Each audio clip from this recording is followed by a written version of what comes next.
Ethan first noticed it on an otherwise unremarkable morning.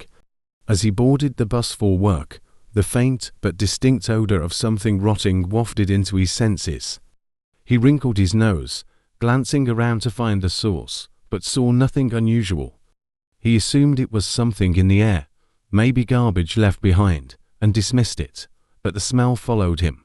Throughout the day, as he sat at his desk, ate lunch, and rode the elevator back to his small apartment, the smell lingered, a foul, decaying scent that clung to his clothes and seemed to emanate from nowhere and everywhere at once. His co-workers, polite but distant as always, exchanged glances. Some subtly moved away, yet no one mentioned the smell. By evening, Ethan couldn't shake the growing dread. It felt as though the scent had found him, settling into his skin. The days passed, and the smell remained, intensifying to the point where it seemed to coat his entire apartment. Ethan scrubbed himself repeatedly, washed his clothes until the colors faded, but nothing helped. The rotting scent had attached itself to him like a curse. Even more disturbing were the visions.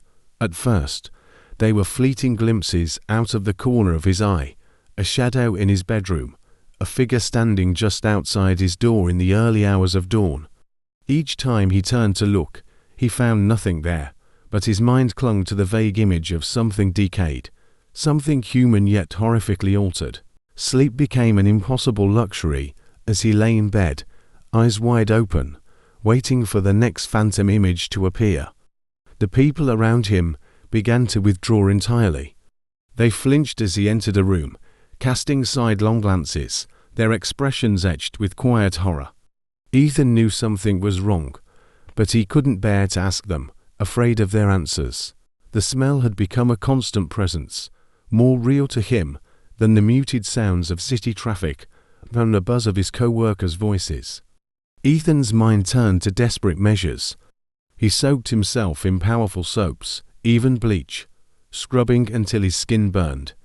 Still, the scent clung, unwavering and relentless. It felt like a second skin, unbreakable and inescapable. Sleep-deprived and pushed to the brink, Ethan questioned if he was losing his mind. He avoided his reflection, fearing he might see some part of himself twisting, decaying, like the visions that haunted him. At one point, he nearly made an appointment with a therapist, but stopped short, afraid that his fears would be dismissed as paranoia, or worse, met with validation. The fear kept him in silence, trapped in a prison of his own deteriorating psyche. Haunted by the decay clinging to him, Ethan felt compelled to search for answers. He tore through his belongings, searching for anything that might explain his torment. His life had always been a series of moves, changes in jobs and cities, each new place a temporary escape from a restlessness he'd never fully understood. But now he wondered if he'd been running from something without realizing it. In a forgotten box, he found an old newspaper clipping tucked beneath layers of discarded items. The article detailed a hit-and-run accident from years ago. A young woman had died that night, struck by an unknown driver. Ethan's heart pounded as he read. He felt an inexplicable connection to the story, though his mind rejected it, insisting he had no memory of such an event. Yet, the thought gnawed at him, burrowing deeper with each word he read. The description of the street, the time, the circumstances, all of it felt unnervingly familiar. Finding the article seemed to unlock something within Ethan's mind. That night, his visions intensified, sharper and more detailed.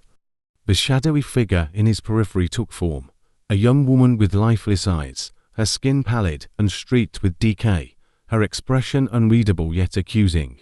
Each time she appeared, she seemed closer, her eyes fixed on him, if silently demanding something he couldn't name.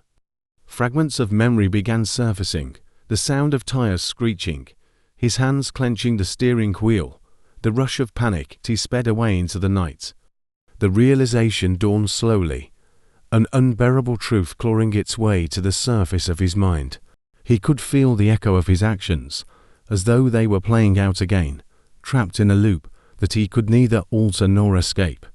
This young woman, this decaying figure haunting him, was somehow connected to a memory he'd locked away, buried deep out of fear or shame. Driven by a mix of fear and compulsion, Ethan found himself returning to the scene described in the article. As he approached the street where the accident had occurred, the smell of decay grew overpowering, nearly suffocating him. The shadows seemed to stretch and darken, as though warning him of what lay ahead. But Ethan couldn't turn back. He knew he had to face whatever waited for him there. In the stillness of the night, the decayed figure emerged fully before him, her form materializing from the darkness. She stood motionless, watching him with hollow, empty eyes, a spectre of his past come to claim her justice. Ethan's memories flooded back in vivid detail. The sensation of impact, his horror as he'd realized he'd hit someone, and his choice to flee the scene, fear overruling any impulse to stay. He dropped to his knees, overcome by guilt and shame, begging for forgiveness from the silent figure. But her face remained unchanged, her expression an eternal condemnation, as if she embodied his guilt in flesh and decay. Ethan returned to his apartment hollowed out, the weight of his guilt pressing down on him with each step. The rotting smell followed him, lingering in the air like an invisible reminder of the life he'd taken. He knew now that there would be no escape, that this presence would stay with him always. His punishment was to live with the truth, to breathe in the scent of his guilt, as though it were part of his very being. The haunting was not something he could exorcise or remove. It was embedded in his conscience, inescapable and unyielding. As he sat alone, the figure appeared once more, silent and unrelenting, her decayed form watching him from the corner of his room. She didn't need to speak. Her very presence was a reminder that some sins cannot be forgiven. In the days that followed, Ethan went through the motions of daily life, but he was a shell of his former self. Friends and co-workers who had once tolerated his quirks now avoided him entirely. His appearance grew gaunt, his eyes hollow and sunken, as though a part of him had died along with the young woman he had left behind. The scent of decay became his permanent companion, an invisible shroud that clung to him with every breath. In his final moments alone, Ethan glanced over his shoulder, feeling the familiar chill run down his spine. She was there, waiting, as she always would be, her silent presence a reminder that some horrors linger, never fully exorcised. And as he stared into her empty eyes, he knew that his punishment would endure, haunting him for as long as he drew breath.